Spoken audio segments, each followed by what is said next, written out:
पूरी तरफ चारों तरफ बीजेपी है।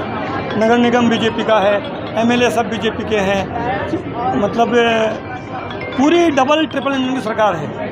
उसके बावजूद हालत देख रहे हो अजमेर की, खास तौर पे एलिवेटेड रोड पे जो राजनीति जिस तरह की हो रही है, ये क्या दुर्भाग्य की बात है कि जिम्मेदारी लेने से ये लोग कैसे बचते हैं। मतलब सरकार इनकी है, दिल्ली में इनकी है, नगर निगम इनकी है, तो फिर अगर इसमें अनियमितता हुई है, करप्शन हुआ है, हम कह रहे हैं कि इसकी न्यायिक जांच होनी चाहिए और जो दोषी हैं उनको जेल के सीटों में डालना चाहिए।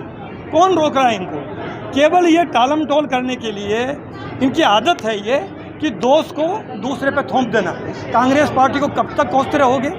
11 साल से ऊपर आपको केंद्र में हो गए हैं, 2 साल के करीब यहाँ राजस्थान में हो गए हैं, लंबे समय से नगर निगम पे काबिज हो, सारी विधानसभा क्षेत्र में एमएलए आपके हैं, तो फिर आप दोष किसको दोगे? आए दिन कह रहे हो कांग्रेस के ज़माने में हुआ है, कांग्रेस के ज़माने में हुआ है। हम कह रहे हैं कि कांग्रेस के ज़माने में हुआ और कांग्रेस ने गलती करी है तो न्याय करो, जांच करो, उनको जेल में डालो, और अगर नहीं है तो उसकी जिम्मेदारी लो आप। नंबर 1। नंबर 2, हम कह रहे हैं कि अब आप ऐसा मॉडल पेश करो कि आगे से नहीं हो। अब 22 साल से अजमेर शहर में आप एमएलए के रूप में, और अब तो आप एक विधानसभा अध्यक्ष हैं, पहले आप मंत्री भी रह चुके हैं। अनिता जी यहाँ से दक्षिण से एमएलए हैं, पहले मंत्री रह चुके हैं, तो आपका राज भी आया है, बीजेपी का राज भी आया। आपने क्या किया अजमेर के लिए? मैं ये कह सकता हूँ, अगर आपकी कॉपी चेक की जाए आपको नंबर 0 मिलेगा। आपने अपने राज में भी कुछ नहीं किया और न विपक्ष में किया। अगर हम गलत कर रहे थे, हमारी सरकार में गलती हुई, तो आप तो धरने देते, आप प्रदर्शन करते, आप सड़क पर लेट जाते, कुछ करते तो सही। सर, मेरा निवेदन था, आपने एलिवेटेड रोड के बारे में कहा। बीजेपी के नेताओं का, दोनों एमएलएओं का ये आरोप है कि जब सरकार आपकी थी तो आपके कहने से उनको जो स्मार्ट सिटी लिमिटेड की जो मीटिंगें होती थी उनमें उनको नज़रअंदाज किया जाता था, उनको बुलाया नहीं जाता। इस बारे में आपका क्या है? अच्छा, उनको विरोध करने का तो अधिकार था, राजस्थान की विधानसभा में बोलने का अधिकार था। वो धरना प्रदर्शन करते, जांच की मांग करते।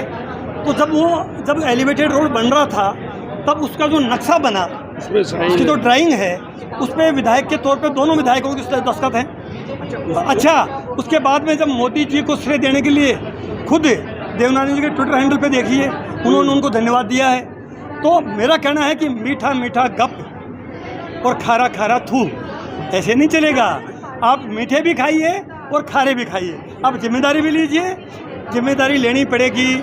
आज आप जिम्मेदार पद पे बैठे हो, सरकार आपकी है, भजन लाल जी मुख्यमंत्री हैं, आप विधानसभा अध्यक्ष हो, यहाँ से मंत्री हैं, यहाँ से केंद्र में मंत्री हैं। आप डबल इंजन, ट्रिपल इंजन, इससे ज़्यादा अजमेर की जनता क्या देगी आपको?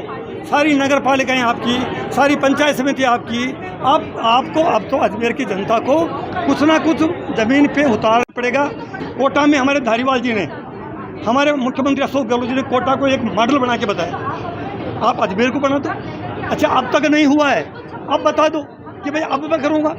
लेकिन आप ये फुटबॉल मत बनाओ, इधर की गेंद उधर, उधर की गेंद इधर। सर, उनका ये आरोप है, ये क्या स्मार्ट सिटी के कहते हैं जो एलिवेटेड रोड बनी, इसकी जो मूल संरचना थी, जो मूल डिजाइन थी, उसमें भी क्या फेरबदल किया गया या आप? अरे भाई, मैंने क्या कहा, जो भी अगर हुआ है तो अब जांच करो। हम कह रहे हैं जुडिशियल इंक्वायरी करिए, और कोई दोषी है, अगर हम हैं या वो हैं, जेल के सलाखों में डालो ना। अजमेर में नया नाम ढूंढना आसान है, पर भरोसेमंद एक्सपीरियंस मिलना मुश्किल। साफल्यम अजमेर, नाम नया, वही पुराने शानदार एजुकेटर्स। कोटा के 20 सालों का अनुभव अब अजमेर के सपनों को करेगा साकार। नीट की शुरुआत most experience and stable team के साथ। Saphalyam Ajmer, join today.